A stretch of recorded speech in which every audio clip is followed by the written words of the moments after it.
صلی اللہ علیہ وسلم دنیا کے سب سے بہترین انسان ہیں، سب سے بہترین۔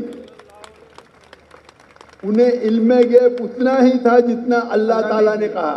وہ کئی پاسٹ پریزنٹ فیوچر جانتے لیکن سارے نہیں۔ ان کے پاس علم تھا جتنا اللہ تعالیٰ نے انہیں کہا، ان کے پاس اتنا ہی علم غیب تھا۔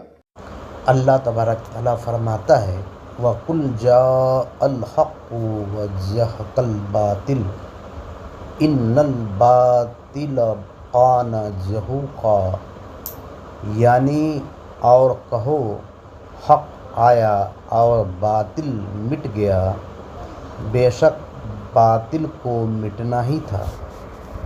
دیوبندی وہابی کہتا تھا کہ رسول اکرم صلی اللہ علیہ وسلم کو علم الغیب نہیں تھا۔ آج خود دیوبندی وہابی کا امام ذاکر نائک کہہ رہا ہے کہ رسول اکرم صلی اللہ علیہ وسلم کو اللہ تبارک تعالیٰ جتنا بتایا اتنا علم الغیب تھا۔ سنی بھی ہمیشہ سے یہی کہتے آ رہا ہے کہ اللہ تبارک تعالیٰ جتنا علم الغیب رسول اکرم صلی اللہ علیہ وسلم کو دیا اتنا وہ غیب جانتے تھے۔ کتنا دیا یہ مجہول ہے۔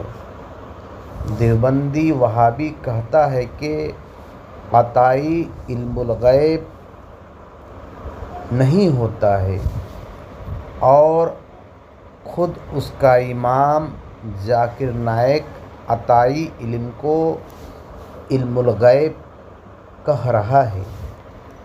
حق کو آنا ہی ہے اور باطل کو مٹنا ہی ہے۔